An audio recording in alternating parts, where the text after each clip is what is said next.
Olá, eu recebi um conjunto de perguntas que vocês me enviaram e agradeço muito pelo seu interesse, pela sua atenção para comigo. Então, selecionei aqui 4 delas, em razão do tempo e de sua disponibilidade também, e também da limitação do recurso, para responder.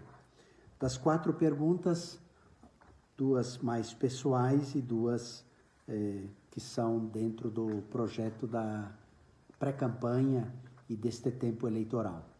A primeira pergunta, alguém me consulta: o senhor é goiano? Olha, eu praticamente me sinto goiano, tenho cidadania goiana e goianiense, mas nasci no Rio Grande do Sul, saí de lá aos 17 anos, estou aqui em Goiás há mais de 40 anos. Aqui tenho família, casei-me com uma goiana e goianiense, tenho 2 filhos, a filha mais velha com 30 anos, o filho agora completando 26 anos. Então a minha vida toda foi construída aqui em Goiânia e Goiás.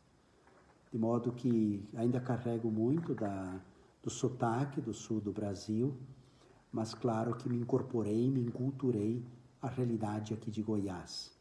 E amo o povo goiano, aqui construí minha história de vida, minha atividade profissional, minha atuação pastoral, meu envolvimento com as comunidades, minha rede de relações, enfim, aqui se tornou a minha vida e aqui seguramente será a terra que também vai acolher o meu corpo um dia.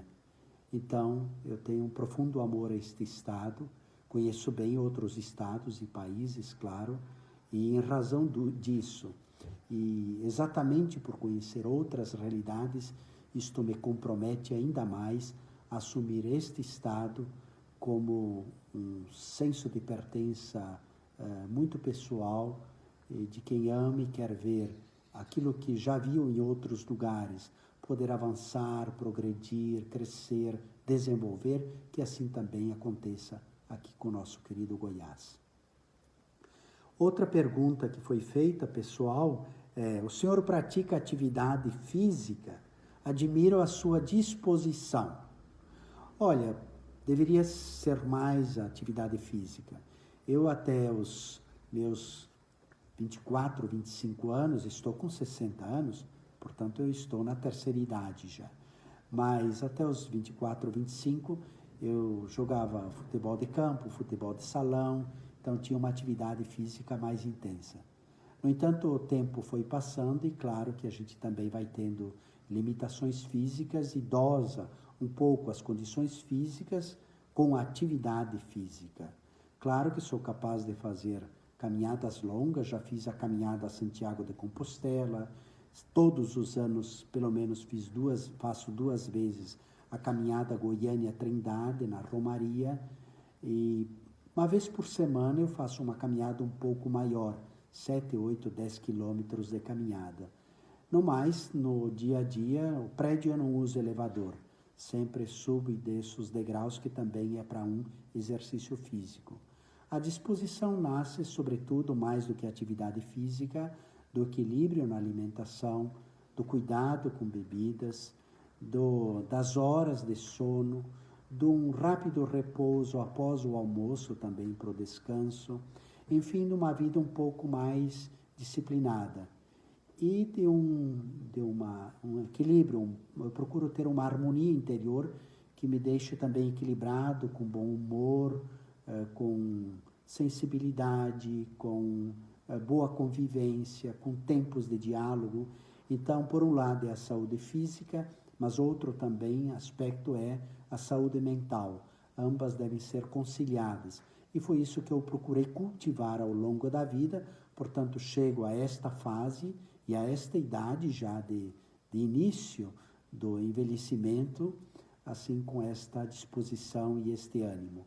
Também, claro que eu tenho sonhos, quer dizer, não se trata apenas de planos de assistência, mas de projetos de existência. Não se trata, como diz o Papa, de planos de assistência apenas, para o idoso, mas de projeto de existência. Então, eu tenho meus projetos de vida, tenho sonhos que acalento e tão vivos, tão palpitantes em meu coração. Isso me enche de entusiasmo também, no tempo ainda que eu tiver como graça, como dom, que eu possa cultivar, desenvolver, fazer coisas a mais, sonhar, ter esperança. Isso tudo empolga e traz entusiasmo para a gente.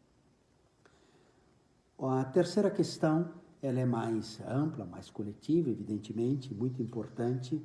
Seguramente foi um jovem que a enviou, que é: quais são os seus projetos para a juventude goiana? Olha, toda a minha vida eu trabalhei com jovens, toda a minha vida. São 37 anos de professor e também no campo pastoral, sempre com juventude. Então, conheço bem o coração dos jovens, suas angústias, suas esperanças. Isso está muito vivo em meu coração. Sobretudo do ponto de vista, vamos dizer, macropolítico para o estado de Goiás, eu creio que eu sinto nas conversas também que o que angustia muito os jovens de um modo imediato são 2 pontos: os seus estudos e trabalho, emprego. Isso é muito, assim, interpela demais. Então, eu penso que estes 2 devam ser projetos a serem depois desdobrados de um modo operacional, mas tratar muito bem para a juventude, que ela tenha acesso à educação e que ela tenha possibilidades de empregabilidade, de poder trabalhar, se realizar, construir seu futuro já no seu presente, construir seu projeto de futuro, ter chances de se colocar na vida, se realizar, ter a sua família, ter o seu sustento, ter a sua autonomia também financeira. Eu penso que também há outros projetos que se incorporam. Quando você pensa os projetos para a família, para a sociedade, para a comunidade, para o meio ambiente, os jovens são, claro, que envolvidos. Depois também, eu penso que em Goiás é preciso matizar, assim como no país e no mundo, as juventudes, porque há também situações diversas de jovens. Jovens negros, jovens de periferia, jovens do interior, da zona rural, cada um tem suas demandas próprias. Então, o trabalho com juventudes, ele deve ser também matizado com recortes próprios, porque há alguns que têm necessidades ou prospecção ou interpelações diferentes de outros jovens. Não é que são todos iguais. Portanto, todo o projeto deve considerar isso também como muito relevante. Enfim, eu penso que uma boa liderança, também uma liderança política, deve construir a paz, deve criar ambientes propícios na sociedade de harmonia, de entendimento, de integração, de diálogo intergeracional. Portanto, um crescimento saudável, sem ambientes tóxicos na política, na família, na comunidade, no bairro, na cidade, no estado, são muito importantes. Um líder, ele não faz sozinho isto, mas ele influencia. Se ele patrocina, se ele proclama, se ele lidera discursos de ódio, de violência, de armamentismo, de belicosidade, é claro que influencia os jovens. Os jovens observam muito os exemplos, os bons e os ruins. E às vezes os exemplos ruins também os inspiram. Então eu penso que uma boa liderança deve ter muita atenção a isto também, a criar uma força inspiradora do bem e da paz. A outra pergunta, por fim: quais são os seus projetos sociais pela frente, sobretudo na pré-campanha e, sobretudo, lá na frente na campanha eleitoral? Olha, os projetos sociais são muitos porque, na nossa visão, inclusive partidária, mas que eu trago comigo também, é que um governo deve, sobretudo, claro, enfatizar o desenvolvimento econômico, mas, sobretudo, o desenvolvimento humano e social. E isto passa por projetos sociais, em que colocam o pobre não como objeto de assistência, não são projetos sociais de assistencialismo, mas projetos em que os mais pobres podem ser protagonistas e conquistarem a sua autonomia. Mas nós estamos numa situação também ainda pandêmica e vamos caminhar para o pós-pandemia, com todas as consequências e sequelas, não apenas sanitárias, mas também consequências sociais, econômicas, ambientais, decorrentes da experiência trágica de 5 milhões de pessoas que morreram no mundo, de pessoas enlutadas, de mais de 630 mil pessoas no Brasil que morreram. Portanto, há muito de desestruturação, de desarticulação do emprego, da renda, da vida nas famílias. E isso requer, portanto, atividades emergenciais, frentes emergenciais. E dentre elas, veja, ainda não são os programas e prioridades sociais lá na frente, mas algo que deva ser encarado imediatamente, que são o Fome Zero, porque tem muita gente passando fome, muita gente. Isso é uma vergonha imoral para um Estado e um país que alimentam quase 1 bilhão de terráqueos. Nós somos 7 bilhões no planeta Terra. A cada 7, quase um deles, vamos dizer, a cada 7, é alimentado por aquilo que é produzido pela agricultura e pecuária aqui no Brasil. E, no entanto, nós temos 20 milhões de brasileiros passando fome. E aqui em Goiás também os navios vão carregados, alimentando Ásia e Europa, e nós temos gente passando fome aqui. Então, há uma contradição, um paradoxo que choca muito a gente.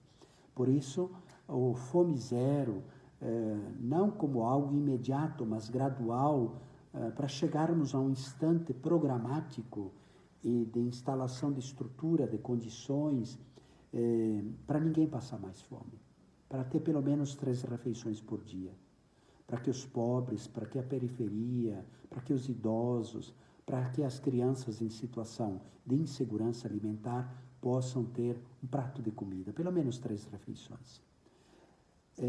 O outro aspecto muito importante de projeto social, ele tem implicações ambientais. Por isso eu denomino de desmatamento zero. Porque se nós não fizermos isto, os pobres também vão sofrer e, em primeiro lugar, serão os mais atingidos com as enchentes e com a falta de água, com a seca. Veja, 70% de nosso lençol freático já diminuiu. A cada 100 litros de água, só restaram 30 nos últimos 30 anos. Então, nós podemos ter tempos de seca, de falta de água, de um custo para o acesso à água muito alto. Isso serão, portanto, os mais vulneráveis, os primeiros atingidos. E de que valerá esta terra, este bioma, se não tiver água? O que vai sobrar? Então, me parece isso altamente emergencial. E o terceiro aspecto é o despejo zero.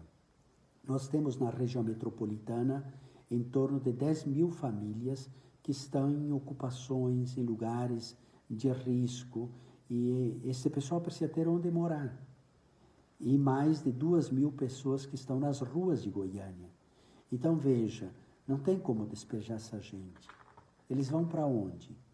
O que é preciso é pensar, de fato, de um modo emergencial, as condições de moradia com salubridade, com segurança, com o mínimo da água potável, de um teto para morar. Então, isso é um desafio social emergencial.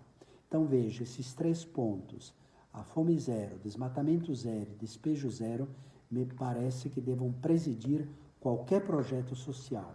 E também a ação social não ser para o governo apenas uma ação periférica, a ser atingida por um setor ou por uma secretaria, mas estar no coração e na preocupação central do governo.